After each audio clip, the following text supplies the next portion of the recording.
Hey, ¿qué onda? Es viernes de ciencia y antes de comenzar el episodio les quiero dar un anuncio. Ya pueden ser colaboradores de nuestro proyecto. Es en Buy Me a Coffee. Ustedes nos pueden dar ahí una pequeña propinilla y comprarme un pedacillo de pizza, un café o lo que ustedes quieran. Obviamente, pues obtendrán recompensa al ser colaboradores de nuestro proyecto. Queremos que esta familia siga creciendo. En Facebook ya somos 200 y en Instagram ya somos 100 gentes. Entonces pueden ir a Buy Me a Coffee y nos compran un pedacito.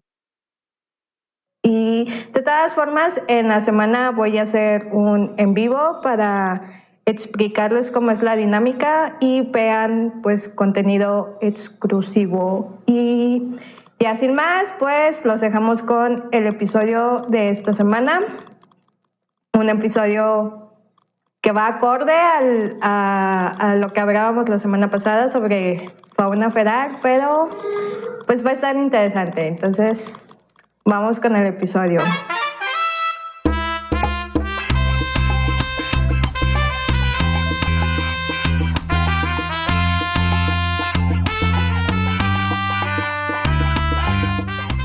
Esto que vas a escuchar es Biologando, el podcast en donde hablaremos de ciencia para todos y todas. Yo soy Lili la bióloga y ustedes me acompañarán a descubrir la visión del mundo científico.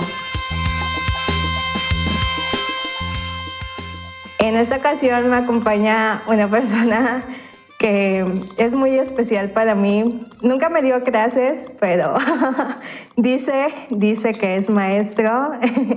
Yo no sé si sí. Sí me dio clases alguna vez, pero en maestría. Pero pues aquí me acompaña Miguel Garza. ¿Qué onda, Miguel? ¿Cómo estás? Si gustas presentarte con la gente que nos está escuchando. Hola, buenas tardes, mucho gusto. Yo soy Miguel Garza, soy biólogo, originario de la comarca lagunera. Soy egresado de la ahora Facultad de Ciencias Biológicas y tengo una maestría en ciencias con especialidad en sistemas ambientales por el Tecnológico de Monterrey.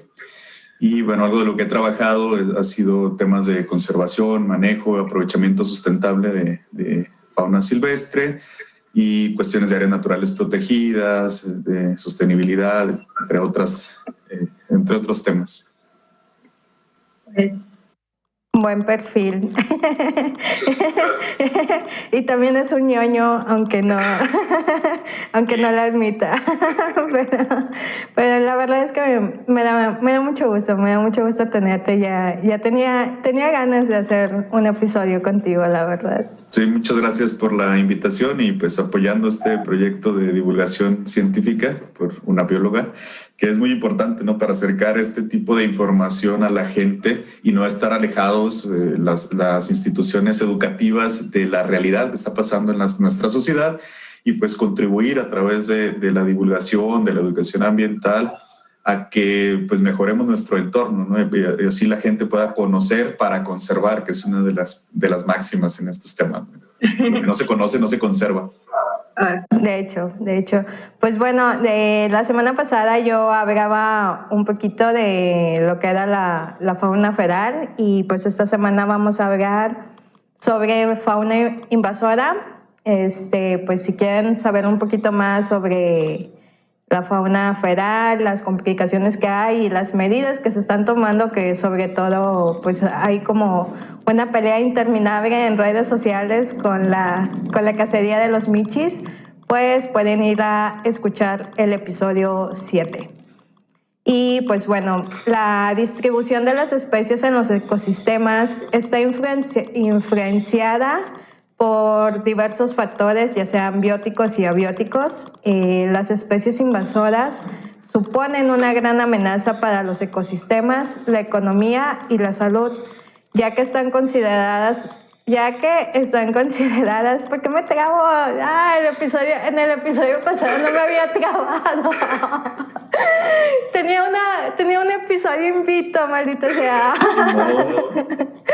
Ya sé, están consideradas como la segunda causa de pérdida de diversidad a nivel mundial. Y pues bueno, Miguel, no sé si nos puedes explicar un poquito más a fondo qué es la fauna invasora. Bueno, clasificamos de acuerdo a su distribución, por así decirlo, a las especies en nativas y exóticas. Las nativas son las que están dentro de su rango de distribución natural, o sea, donde originalmente llegaron o se desarrollaron esas especies. Aquí en México pues tenemos muchísimas, somos uno de los países con mayor diversidad de especies en el mundo y pues todo el mundo identificamos a la gobernadora, por ejemplo, acá en el norte de México, un mezquite, un huizache, son especies que estaban aquí, que tienen muchísimo tiempo, que llegaron, colonizaron estas zonas o se originaron en estas áreas. Y por su parte, las especies exóticas son aquellas que están fuera de su área de distribución natural y que llegaron a colonizar otras áreas por actividad humana, ¿no? Es decir, que nosotros los seres humanos las llevamos consciente o accidentalmente, pero no sé, con esta movilidad que hay ya en la actualidad, pero desde hace cientos de años con los viajes en barco que se hacían, pues empezaron a llevar plantas para sobrevivir en otras áreas, para poder alimentarse, para tener ganado. Y estas especies luego pues, se pueden convertir en invasoras. La característica o la diferencia entre una especie exótica y una exótica invasora es que estas últimas tienen una capacidad para adaptarse a este nuevo sitio que llegan, desplazan a las especies nativas que ya existían, se pueden alimentar de muchas cosas, tienen altas tasas reproductivas, se reproducen mucho y esto puede tener problemas muy graves en los ecosistemas, como lo mencionabas, es una de las principales causas de pérdida de biodiversidad en el mundo. En las islas son la primera causa de pérdida de biodiversidad porque, bueno, ahí los recursos son limitados en el espacio. Entonces sí es un grave problema porque además de que llegan a competir por el espacio, por la comida, por el agua, también traen consigo enfermedades o son vectores de otras enfermedades que las especies nativas no son resistentes o no pueden soportar y bueno, pueden llegar también a exterminarlas, ¿no? Hay casos de especies que se han extinto por la invasión de algunas otras o de alguna otra especie. Eso no lo sabía, pero ¿sabes qué?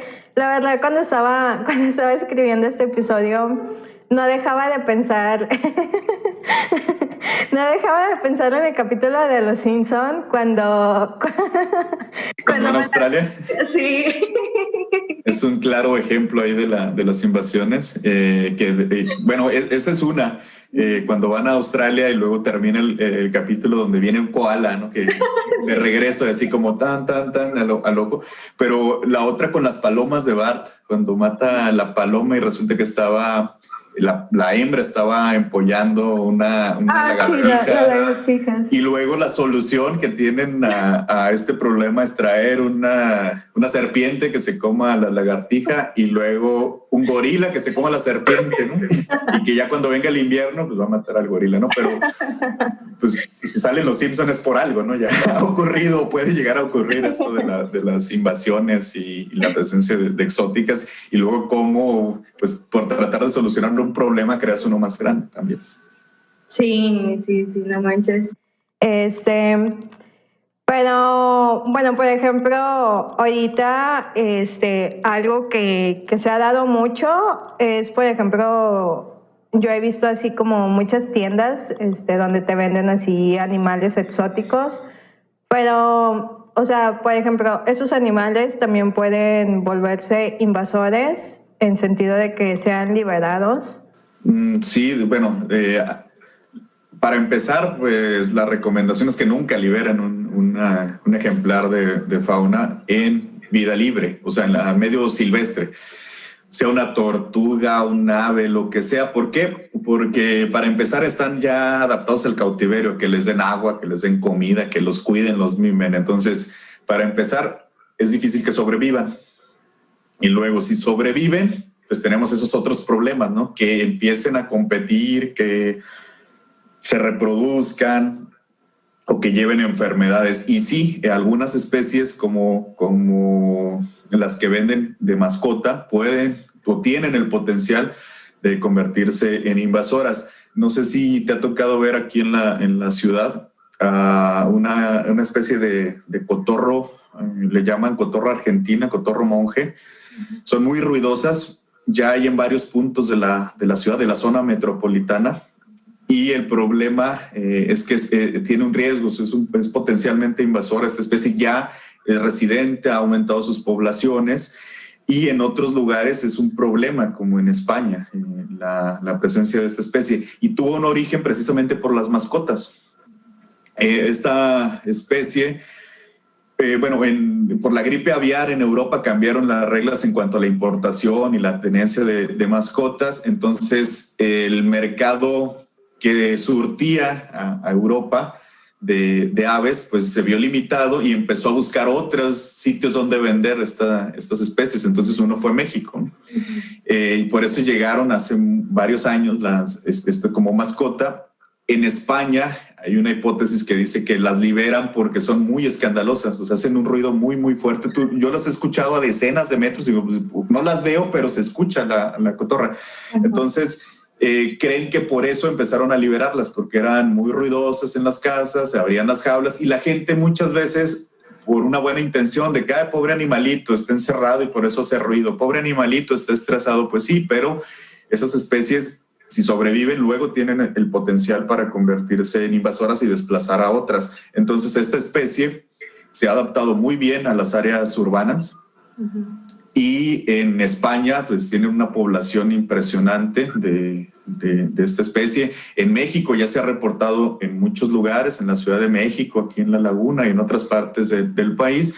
Entonces lo que tendríamos que tener cuidado es ver si ahorita lo podemos catalogar como una especie exótica porque está fuera de su área de distribución natural, que en otros lugares se ha convertido en invasora. Entonces aquí tendríamos que tener cuidado en estar evaluando las poblaciones, a ver qué está pasando desde el punto de vista ecológico en la comunidad de aves. ¿Por qué? Porque compiten por los sitios para anidar, compiten con las zonas para alimentarse y pueden desplazar a otras aves urbanas o nativas de aquí de la región o de cualquier otra parte de México.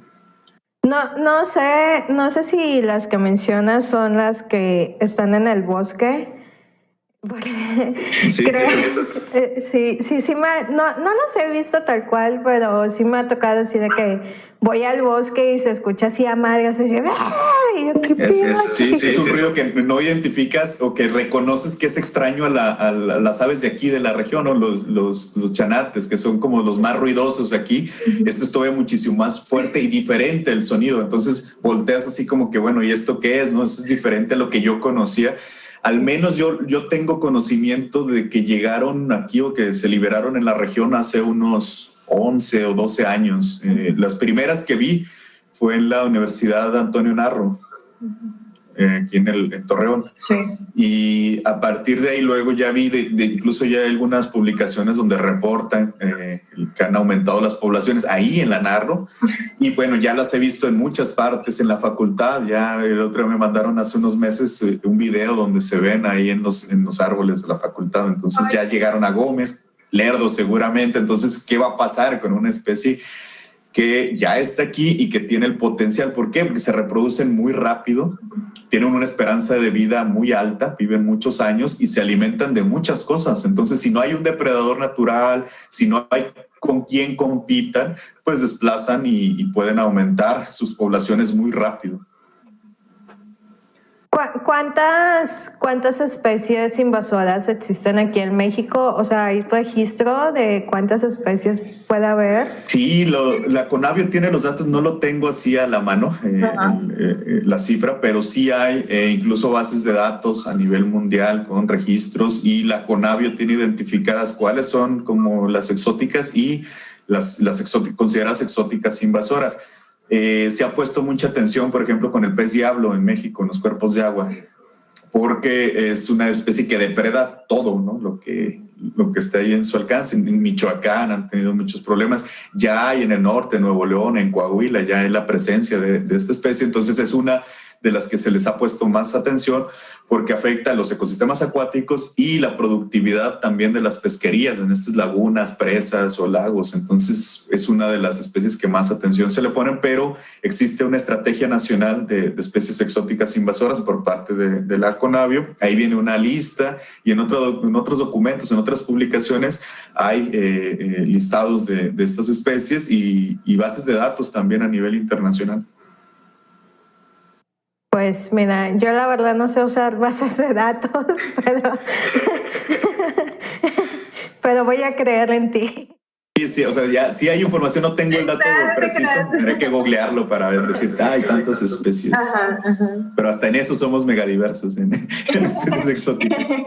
Bueno, sí, recuerda, México es un país megadiverso.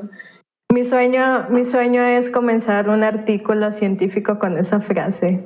Pero pues cada episodio lo puedes iniciar así. Recuerden que México, o finalizar, recuerden que México es un país.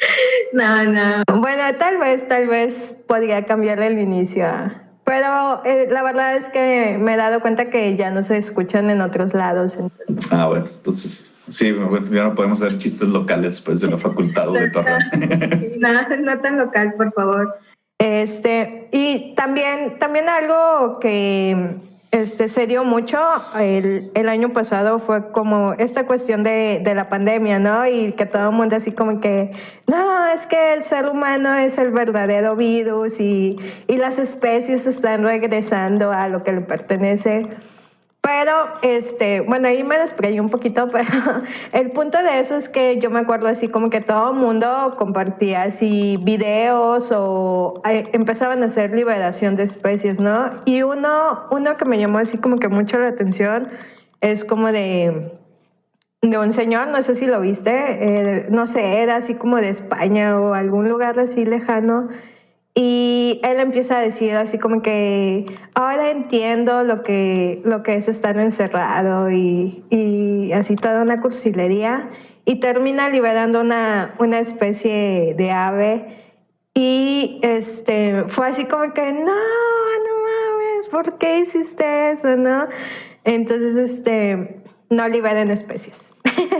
Sí, ponen en riesgo, bueno, para empezar, que se muera, ¿no? O que llegue un depredador y en ese momento hay videos también donde liberan una especie y en ese momento llega el ave rapaz y se la come, ¿no? O sea, es desde ahí de entrada que bueno, sirva de alimento, pero el problema es el impacto que puede tener en los ecosistemas, porque desde que les lleva enfermedades o desplace a otras hasta que en realidad se convierta ya en un problema que ponga en riesgo especies nativas o especies en riesgo ya que estén ahí, que desaparezcan porque llegue alguien a competir. Y esto no lo vamos a ver de inmediato. El que se lo coma una ave rapaz ahí mismo en el video, pues sí, llegan y se lo meriendan, pero que veas este efecto a largo plazo, ¿no? Donde esas ejemplares que tú liberaste empiecen a reproducirse y en un momento dado desplacen o lleguen por completo a aniquilar a una especie, pues no lo vamos a ver en unos cuantos meses. Entonces sí hay que tener muchísimo cuidado. En algunas ocasiones la gente por lo mismo que te decía hace un momento, que pobrecitos, ¿no? Voy a liberar a la tortuga en el río o voy a abrirle la jaula a las aves. O lo que han hecho también en abrirle las puertas de los zoológicos, que eso es todavía muchísimo más grave, ¿no? O sea que pues, los zoológicos tienen una función en educación ambiental, en reproducción de especies en riesgo y demás, y que la solución no es abrirle las puertas a los animales porque están adaptados a que, mira, ya viene mi cuidador a las 8 de la mañana a darme de almorzar, ¿no? Y una especie así no va a sobrevivir. Y además, pues son zoológicos que están dentro del área urbana, o sea, lo van a atropellar, ya no se lo va a comer el ave rapaz, lo van a atropellar o puede causar un daño también O te puede comer.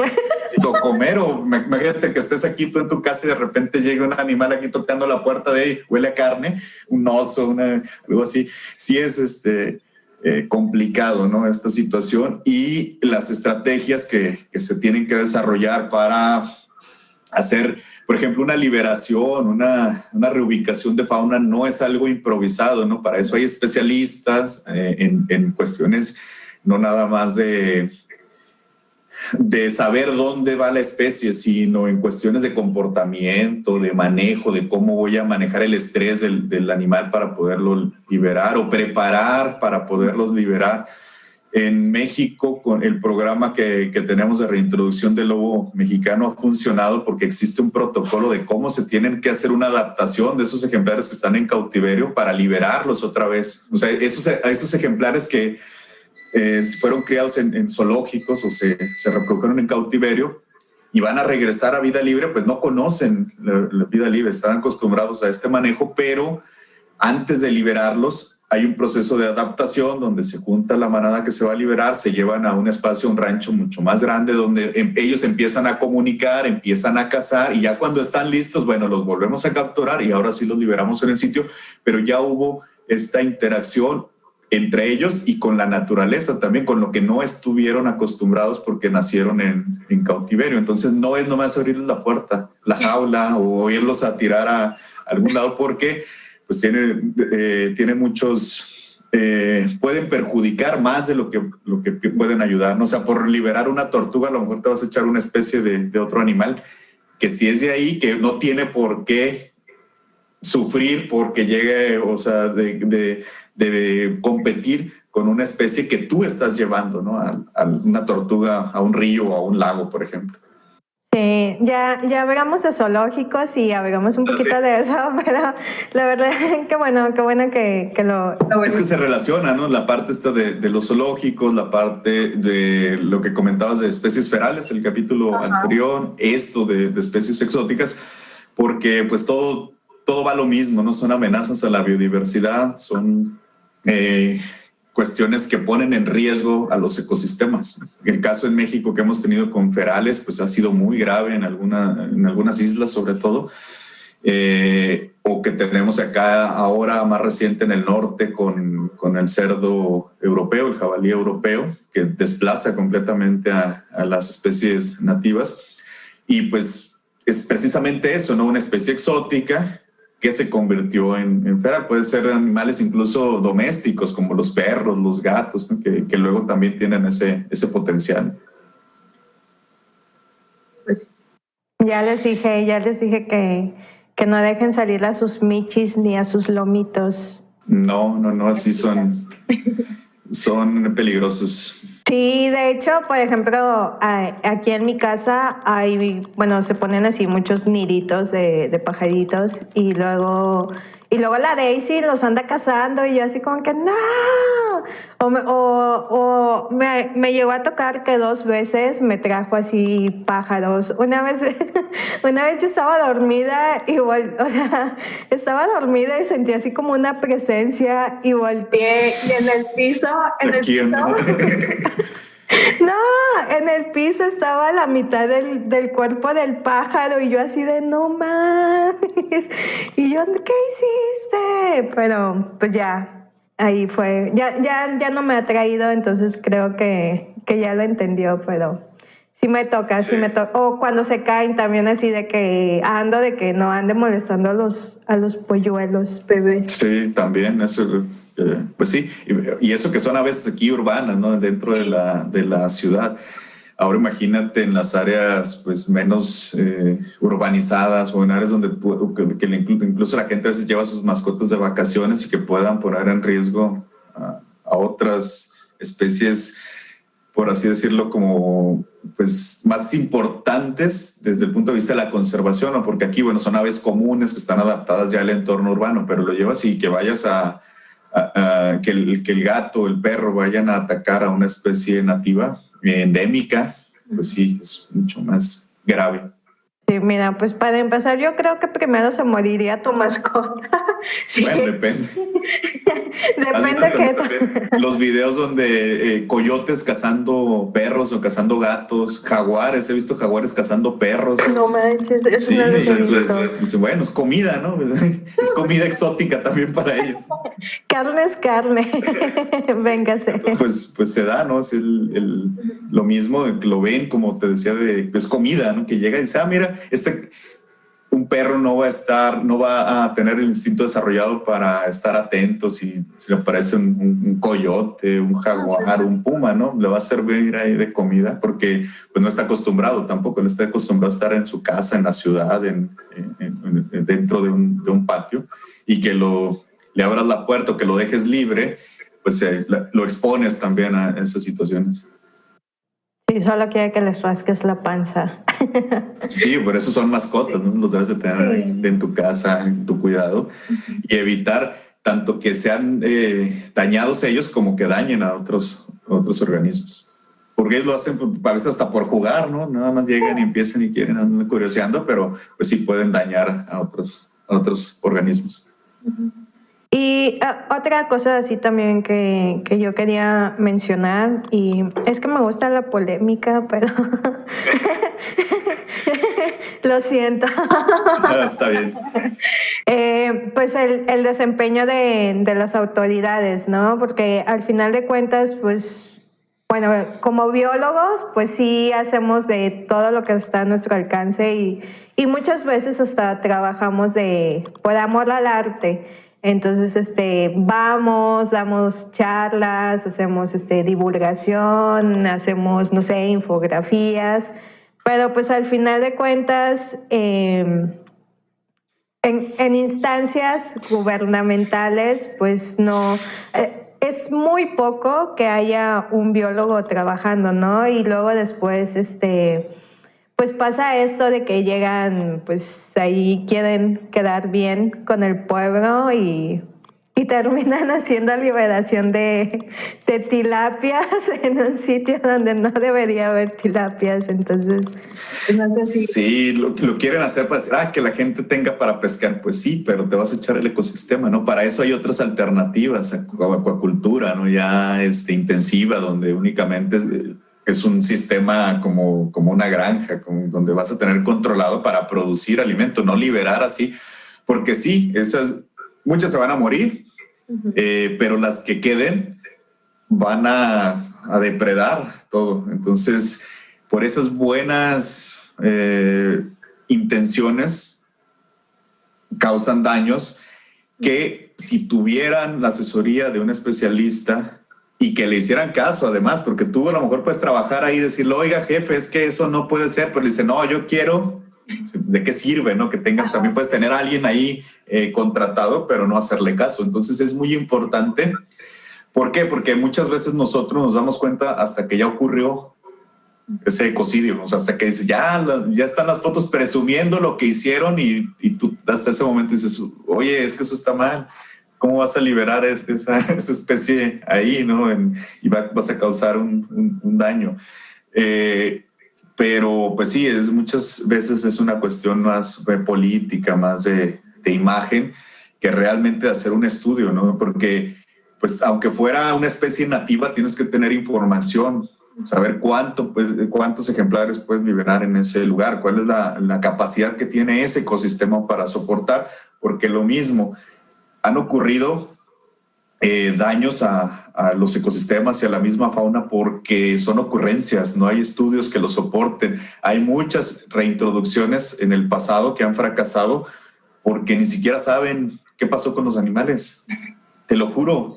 Una vez estábamos trabajando con un proyecto de mamíferos de Coahuila.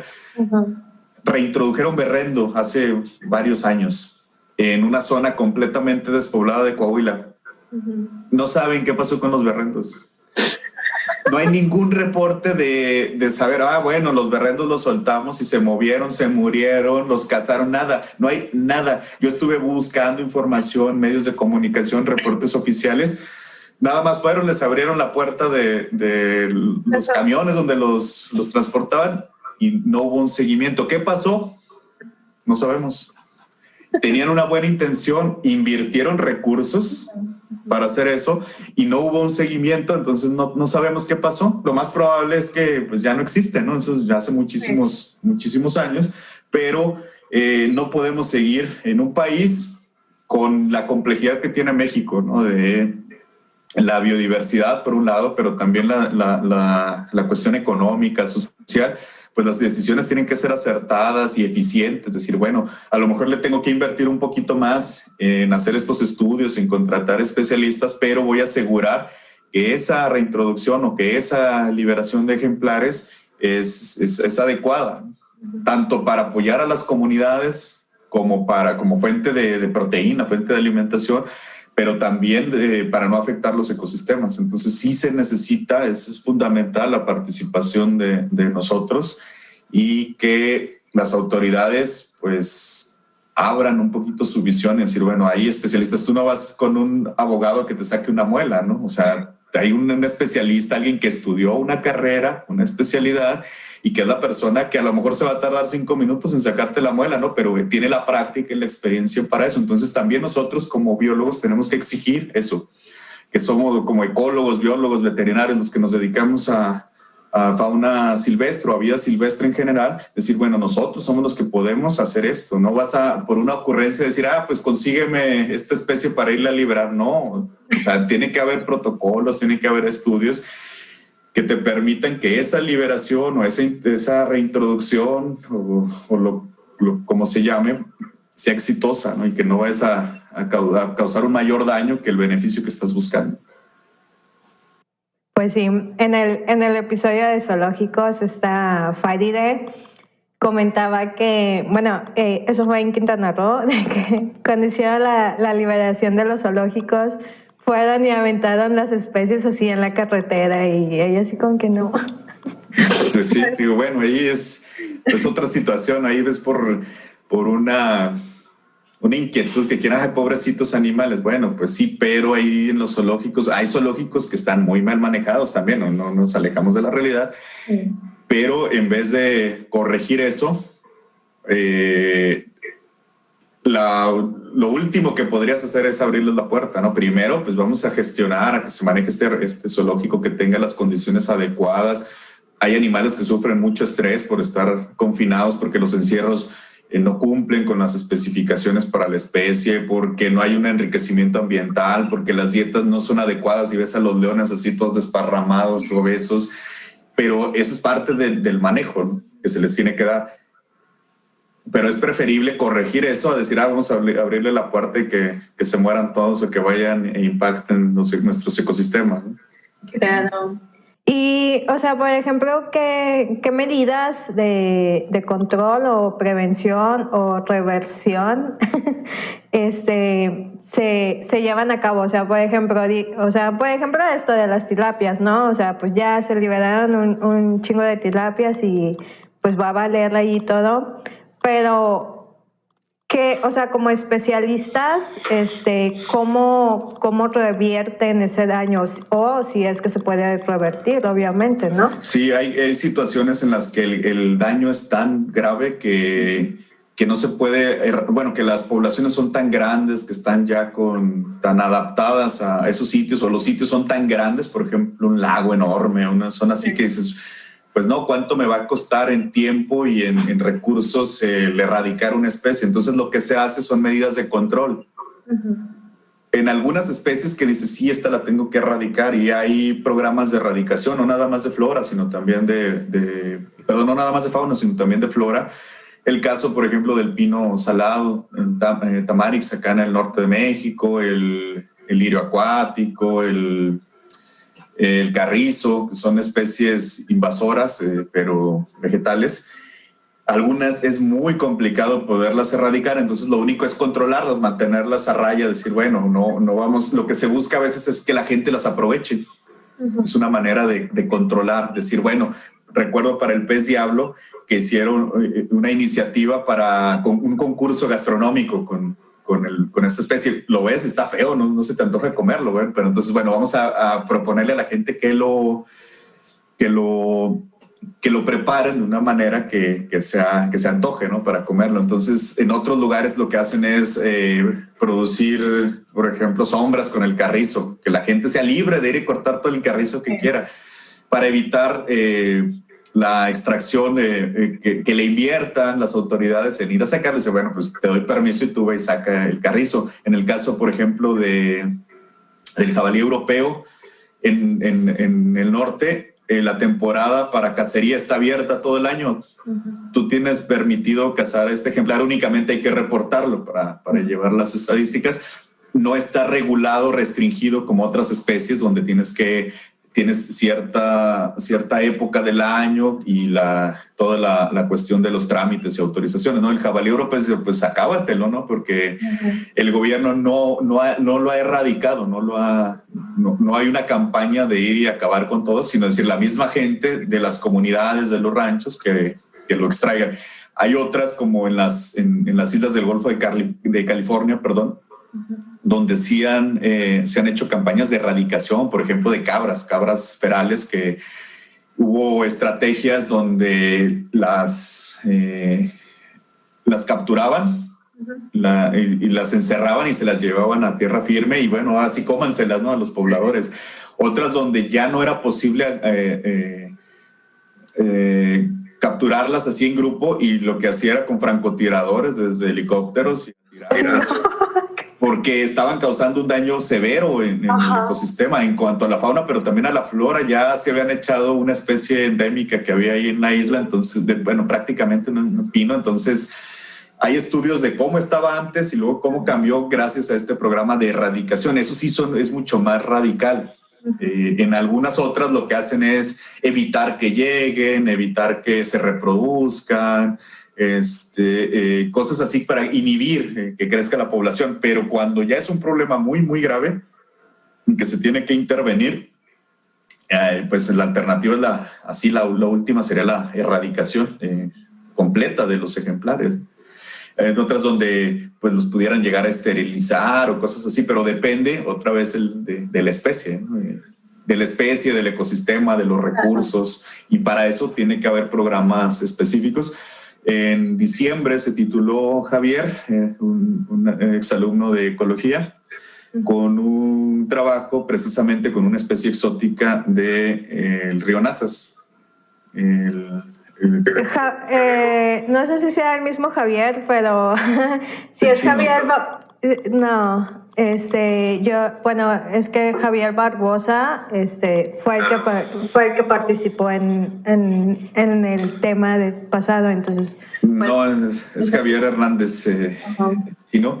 Él primero identificar a lo largo de la cuenca baja del río Nazas dónde estaba el cangrejo. O sea, había reportes ya desde hace varios años que existía esta especie, es exótico para la zona.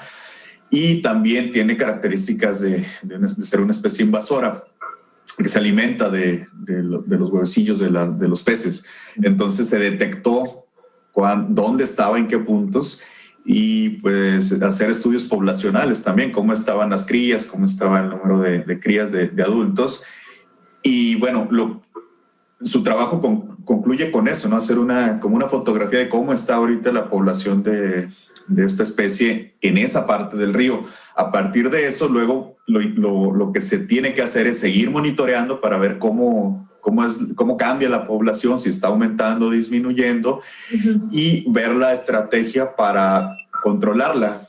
Es decir, bueno, que ya no aumente y que poco a poco sus poblaciones vayan mermando y que a lo mejor en un futuro la misma especie pueda desaparecer o no causar un daño. Pero sí se requiere, obviamente, pues el apoyo, trabajo en conjunto con las autoridades, recursos, personal, o sea, más tesistas, investigadores, simplemente para poder ir a campo y hacer estos monitoreos. Y a partir de toda esa información, entonces, pues nuestra función desde este lado, como en la academia, es decirle a las autoridades, aquí está la información, ¿no? Y estas son las recomendaciones que nosotros podemos hacer para que ahora sí ya no tomes decisiones así,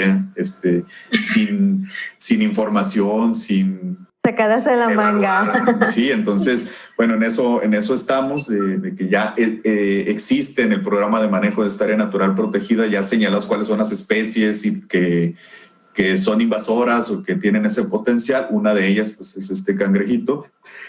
Y esta información sirve porque dices, mira, lo encontramos aquí con estas características ambientales. Entonces puedes regresar después de un tiempo y ver si la población se mantiene, aumenta, disminuye.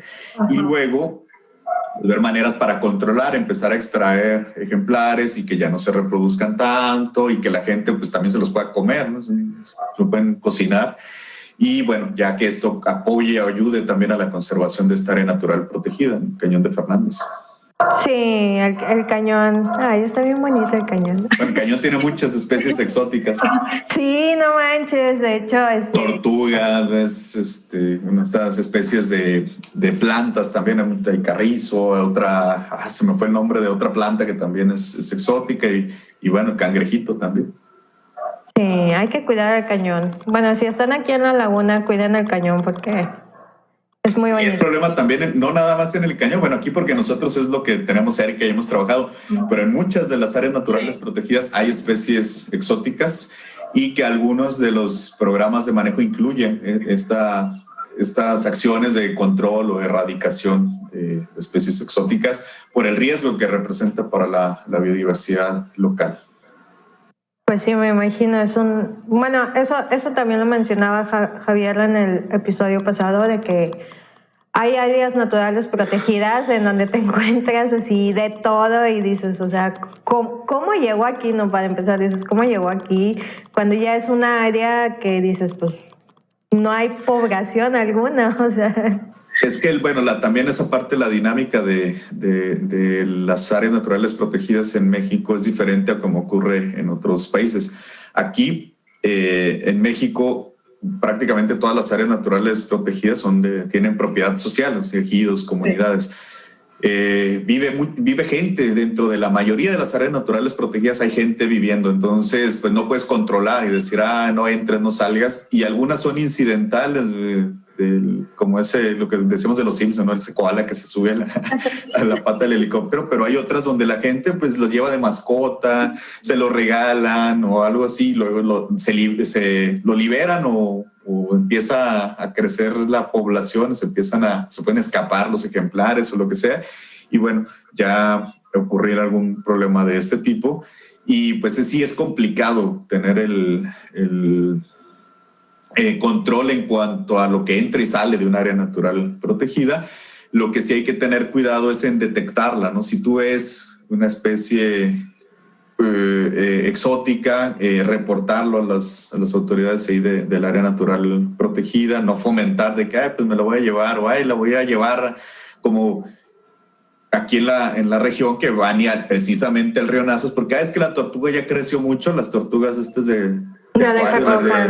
de carretera, de japonesas les llaman, ya creció, ya no tengo dónde ponerla, pues voy y la libero al río Nazas porque, pobrecita, ¿no? Pero desde ahí también la educación ambiental es muy importante. Y la tenencia responsable de las mascotas. O sea que yo me comprometo con esa mascota, darle los cuidados y a mantenerla y no liberarla luego al río o a algún otro lugar. Entonces sí es muy importante también que como dueños seamos responsables con nuestras mascotas, evitar estas liberaciones que a lo mejor porque una puede ser porque no quieras tenerla ya, no la puedas tener, pero pues no las podemos liberar así en los ecosistemas. Ajá. Por ejemplo, en caso de que tengas una mascota y quieras, no sé, o sea, por lo que decías, no la puedes mantener o quieres hacer liberación de ella, ¿se pueden llevar las mascotas a un centro de conservación?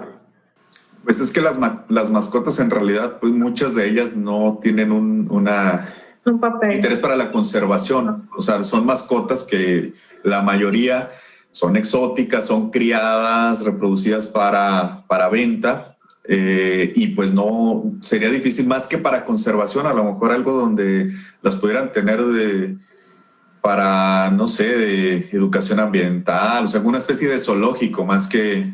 Porque sí existe una figura dentro de la Semarnat, los CIFs, que son para rehabilitar fauna.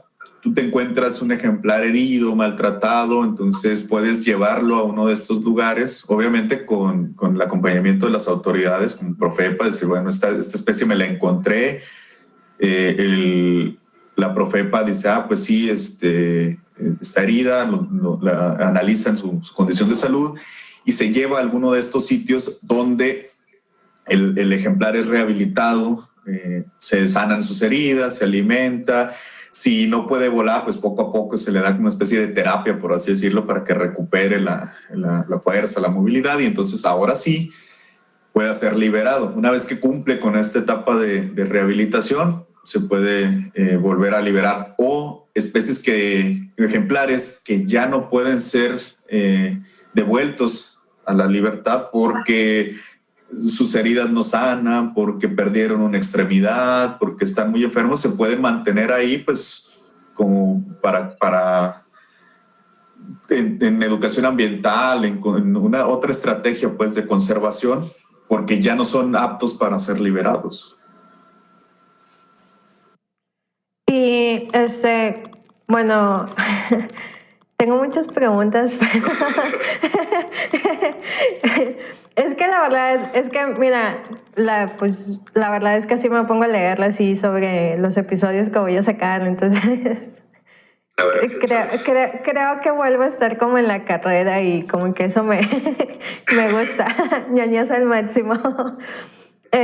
Por ejemplo, cuando tú encuentras una especie, por ejemplo, así en el área natural protegida, ¿las áreas naturales protegidas están obligadas o, por ejemplo, tienen que tener un lineamiento en donde haya como una autoridad, por ejemplo, Profepa o Semarnat, o cómo lo manejan? O sea, por ejemplo, yo fui al cañón, ¿no? O sea, hipotéticamente, yo fui al cañón y me encontré una especie exótica.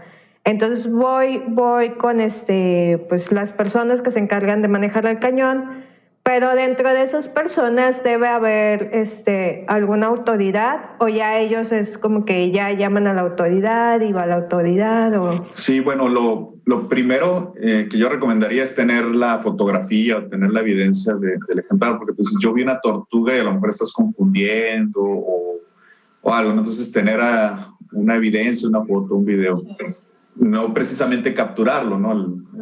Al ejemplar, a menos que sea una tortuga que va por el camino y dices, bueno, pues aquí ya la agarro nada más, pero no te vas a meter por una tortuga que ves a 200 metros, porque también tienes que cuidar tu integridad. Sí. Y aparte, pues no es tan fácil como que la tortuga, ay, sí, voy a dejar que me atrapes. Entonces, bueno, el siguiente paso sería reportarla a las autoridades. En primer lugar, si es en un área natural protegida, pues a la dirección. Se supone que todas las áreas naturales protegidas tienen que tener un órgano administrativo, una dirección del área, y ahí es donde podría reportar, sabes que yo vi esta especie en tal lugar, ¿no? De preferencia tener la ubicación, si no traes, ya hasta los celulares traen aplicaciones GPS, o tener el sitio, ¿no? Pues iba por tal camino y la vi en tal lugar. Por lo general no tienen especialistas, a menos que sea de las áreas pues, con mayor personal dentro de la administración, o que alguna de las personas haga varias funciones.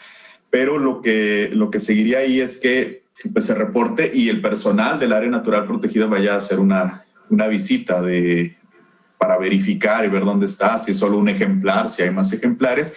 Y de acuerdo a lo que diga el programa de manejo, a lo mejor ya está incluido dentro del programa de manejo, las acciones que están ahí, o las actividades, el monitoreo, el control, la erradicación de especies exóticas. Entonces, pues sería checar qué dice el programa de manejo y en caso necesario, pues realizar las acciones que estén ahí. Si no está, pues bueno, plantear qué se puede hacer, estudiar esa población, analizar las alternativas para control o erradicación.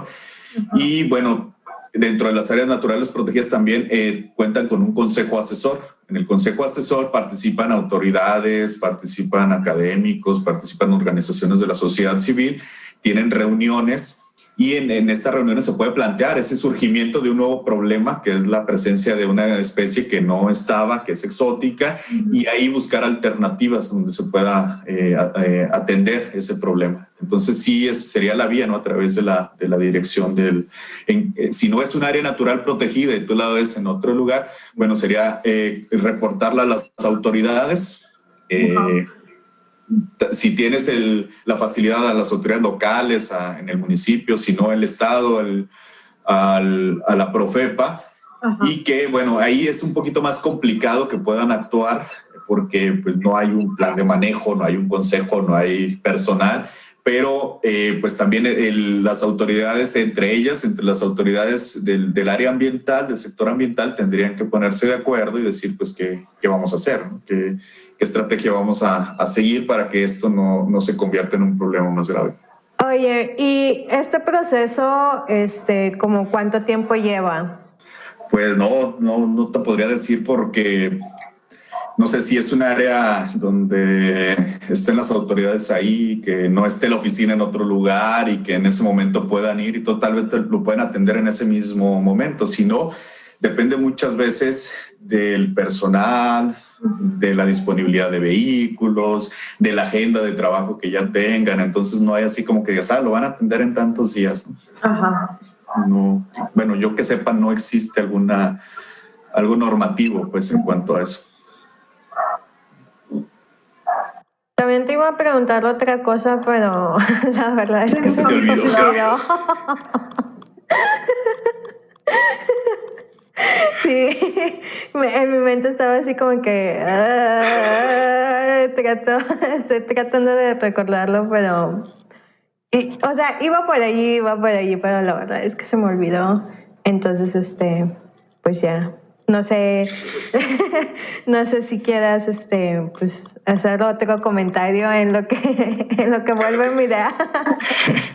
Pues otra opción también es que si no saben con quién acudir, en qué autoridad es la que les puede resolver el problema, pues que acudan con su biólogo más cercano, que les pueda brindar algún tipo de asesoría, algo de...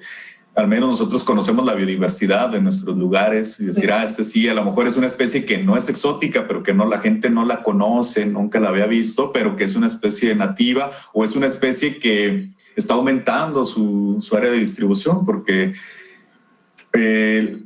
ahora con estas herramientas que tenemos, por ejemplo, los celulares con cámara que todo el mundo, la mayoría de la población puede tener acceso a uno de estos dispositivos, el equipo de fototrampeo o la movilidad que hay ya entre las comunidades, pueden llegar a ver especies que antes no veían o que no veíamos. Entonces, para ellos puede parecerles extraño que, vimos una pantera, no, pues es un jaguarundi, o vimos tal animal, no, pues es tal que tal vez no se había reportado, o las nuevas generaciones no los conocían, que las personas más grandes, y que pues a veces es con la simple asesoría de que, no, es tal especie, ¿no? Porque pues sabemos que las especies se mueven, no están estáticas, pueden llegar a colonizar otras áreas, pueden moverse buscando recursos como agua, alimento. Entonces, pues puedes saber, a lo mejor es una especie que su área de distribución no estaba reportada en ese sitio en particular, pero que está cerca de la zona y que puede estar ampliando su área de distribución, que fue algo incidental, que fue siguiendo algo, que pudo llegar ahí de repente extraviado, un ejemplar que no sea precisamente una introducción, perdón, o sea, que la hayan llevado ahí. Y yo recuerdo el caso hace unos años, ya más de 15 años, que encontraron un oso cerca de aquí de la laguna, un oso negro, pero coincidió con que había estado cerca un circo. Entonces yo creo que lo más probable es que se escapó del circo, el oso era un ejemplar joven, no era adulto, pues empezó a caminar y lo encontraron, lo reportaron y ya fueron las autoridades por él, ¿no? Eso puede ser también algo que ocurra. Y lo más importante también es que siempre cuiden la seguridad, ¿no? No sabes una serpiente, no sabes algún animal que pueda también, que tú le causes un daño o que él te cause a ti. Entonces, no agarrarlos nada más porque sí, atraparlos porque está bonito, porque me lo voy a llevar o algo, no, respetar a estas especies y además pues cuidarnos nosotros y con una fotografía que se alcancen a distinguir el animal bien, porque luego a veces nos enseñan fotos donde está todo borrosa o que no se alcanza a distinguir, que mira, es que atrás de esa piedra se ve... Y nada más se ve así una garrilla, ¿no? Mira, te entiendo en ese sentido, porque luego... Oye, ¿y esto es venenoso? Exacto. Eso lo hablé con un amigo en el episodio de la micología en México, y le digo, es que luego te mandan fotos así de como a 100 metros, así de, ¿qué hongo es este? ¿No? Y es un carrizo, así. Sí, entonces que sí, güey, puedan consultar con especialistas que puedan pues decirle, sabes que esta sí es una especie exótica, hay que acudir a hacer eso, o sí es una especie nativa, a lo mejor no la conocías, no la habías visto, pero mira, aquí está el mapa de distribución, aquí están los registros, sí está en la zona, o que pudieran canalizarlos también con las autoridades correspondientes. Entonces sería como la recomendación de parte en cuanto detecten, que muchas veces pues no... lo que pueden también, una alternativa que sirve es estas iniciativas de ciencia ciudadana como Naturalista.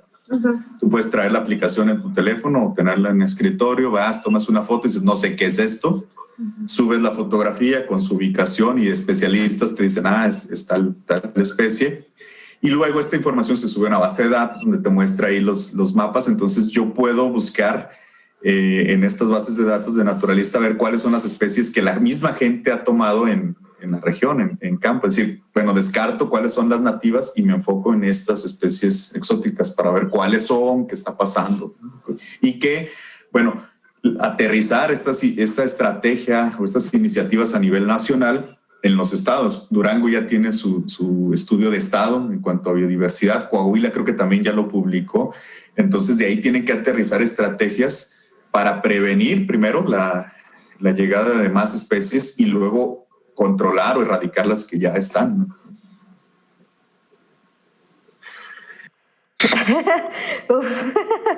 Es que es un tema muy complejo, la verdad. O sea, yo admiro a las personas que trabajan con fauna, porque es algo que se mueve. O sea, al final de cuentas es algo que se mueve, y de que puede estar en un sitio y en 2 meses ya está en otro sitio, o sea, y tienes que tener como esa constante vigilancia, ¿no? De que a ver qué pasó con esta especie, por qué se fue, por qué ya no está, o por qué llegó esta. Entonces sí. Y puedes tener monitoreos constantes y de repente aparece una y ya no vuelve a aparecer. Sí. O de repente aparece y ya lo ves constante. O sea, son cosas que, bueno, las especies no son estáticas, se están moviendo, se están desplazando.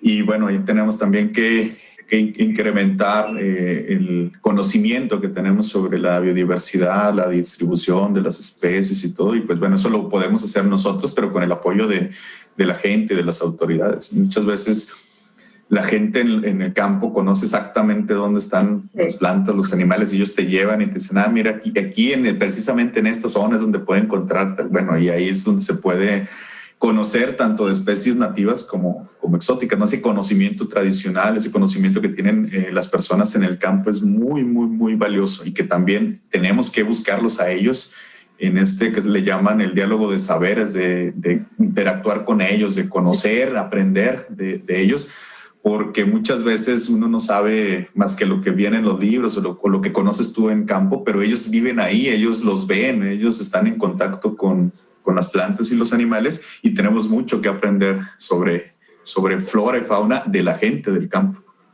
No, y aparte las prácticas con ellos son las mejores. Entonces, cuando vas a campo y se ponen ahí a practicar contigo, es una chulada, la verdad. Sí, o sea, también tenemos ahí que aprender mucho de ellos.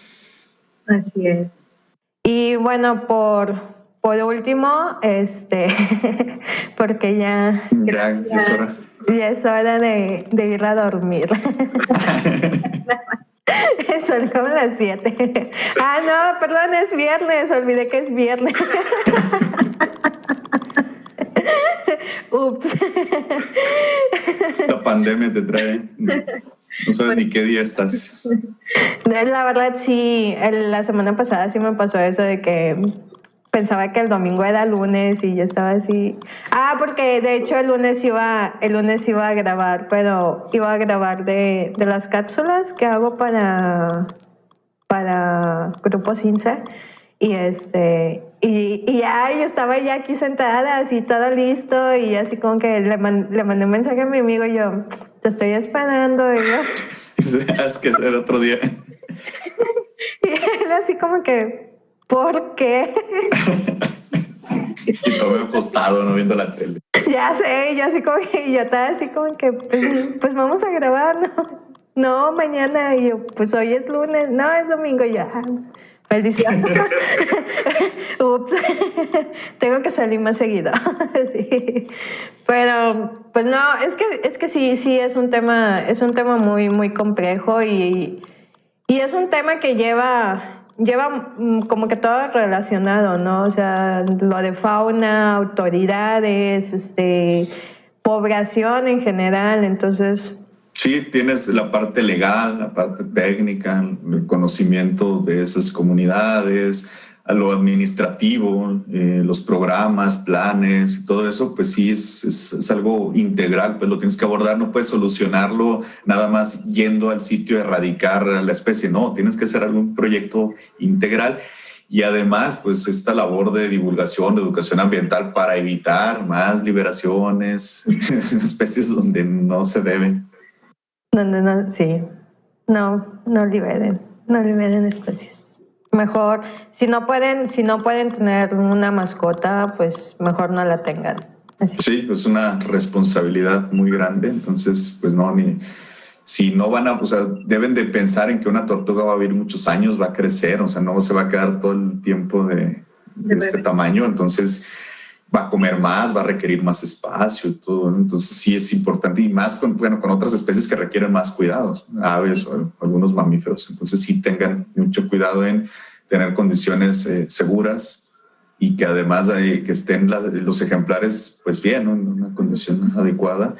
Y por ejemplo, punto que se toca cuando se tienen con un fin de exhibición, de reproducción en cautiverio, comercialización y demás, la autoridad sí te pide que tengas, bueno, si tú vas a tener mascotas y demás, puedes hacer un registro también ante vida silvestre, pero si tienes algún fin de comercialización, de aprovechamiento, se registran en una categoría que se conoce como PIMS, predios e instalaciones que manejan vida silvestre fuera de su hábitat natural, que es para mantener especies o subespecies exóticas para la zona, pero que tienes que tener todas las medidas. Incluso ahí, por ejemplo, especificas qué vas a hacer si se fuga un ejemplar. Y va desde ir a corretearlo tras él hasta utilizar el redeo, dardos tranquilizantes, todo eso para decir qué pasa. Ahí, como si hay un mayor control porque tienes que tramitar permisos y autorizaciones, pues tienes que decir qué vas a hacer y pueden hacerte una inspección, una verificación.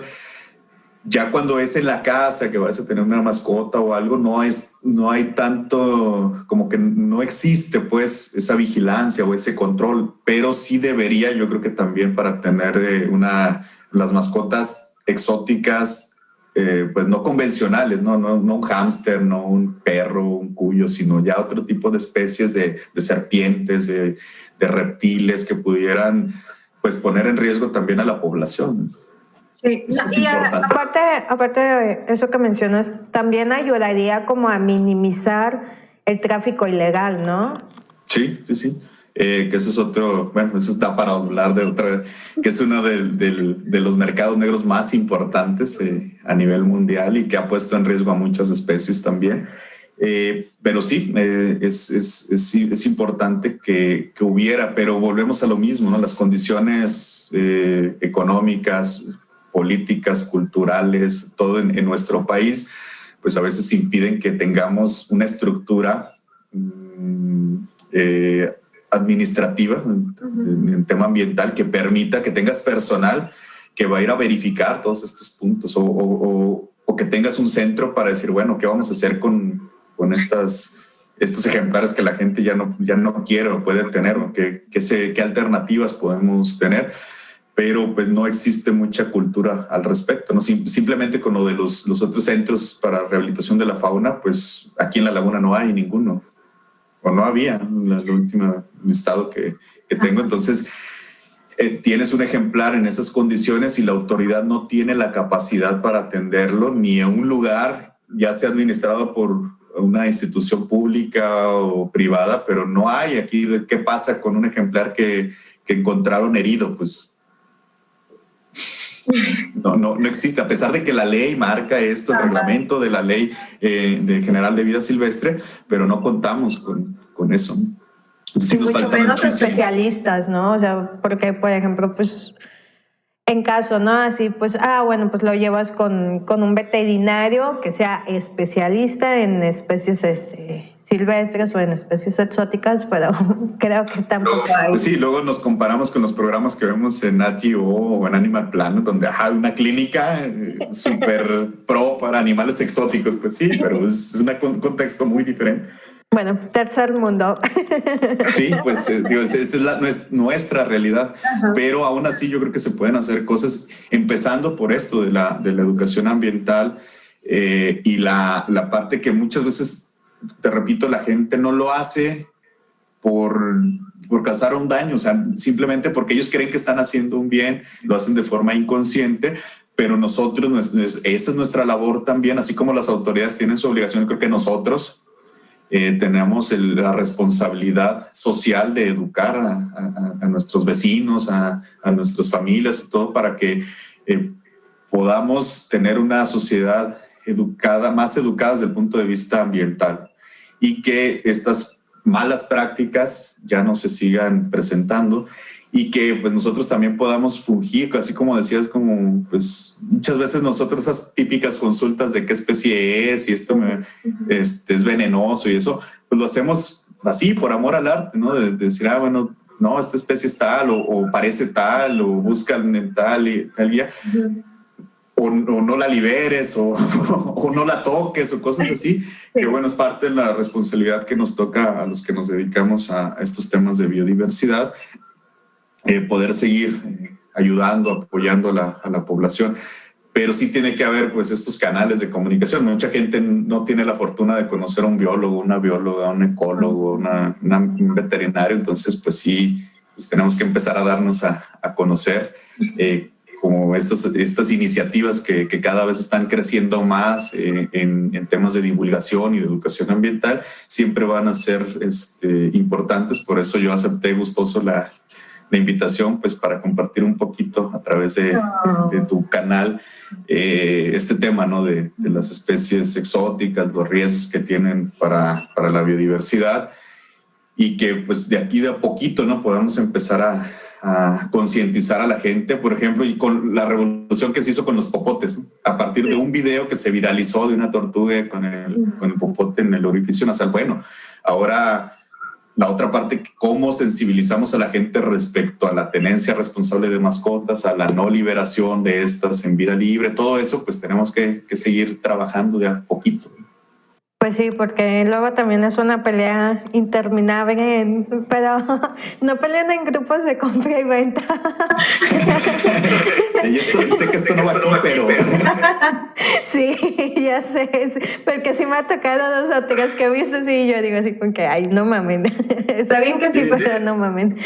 Pero sí, y aparte también, o sea, algo que yo he mencionado un poquito en episodios anteriores, es como bajarnos un poco el nivel y los grados, ¿no? O sea, llegar a las personas como somos, personas. Porque si tú llegas de una forma en que, no, pues yo soy biólogo y la chingada. Y yo sé todo. Ajá. Y les empiezas a ver con esos tecnicismos que luego tenemos esa como costumbre, pues también a la gente pues no le va a interesar, o sea, te va a medio escuchar, pero pues al final de cuentas no se llega a hacer la práctica. En fin. Sí. Así es.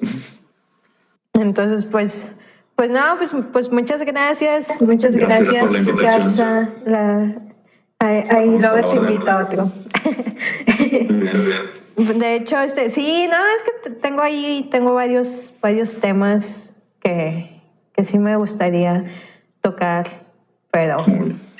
Muy bien. Luego también el tiempo es así con que, pero no, voy a empezar a hacerlos en segundas partes para Muy bien. Sí, o puedes hacer uno con estos temas que decías de las especies, los ejemplares, las poblaciones ferales y otras cosas de los zoológicos y ya como hacer a lo mejor algo en conjunto ya con los tres temas que pudiera ser en común, ¿no? Sí. No sé qué otros temas hayas tocado, pero pueden ser algunos que se tocan, entonces se puede trabajar o discutir algo ya en conjunto, ¿no? Algún problema en específico, alguna situación que ha ocurrido, que esté ocurriendo, pueda ocurrir en un futuro y pues empezar a platicar de eso. Sí, no, pues mira, la verdad es que he estado conociendo gente muy interesante y gente que ha hecho cosas muy, muy buenas, entonces también así como que un día hago un en vivo con todos ahí. Perfecto. Muy bien, que acabo.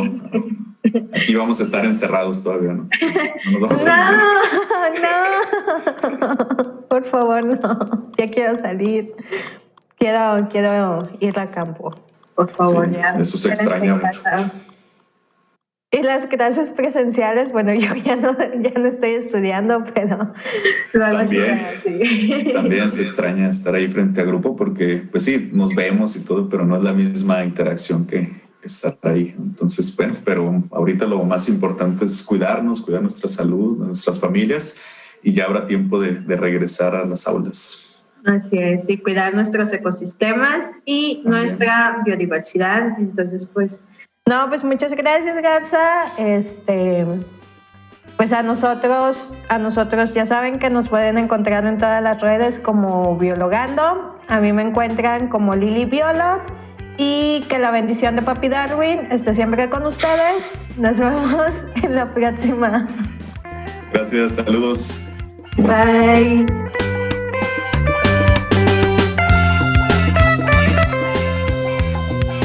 Está influenciada, ya que están consideradas, ¿por qué me trabo? En el episodio pasado no me había trabado. Tenía un episodio invito, maldita sea.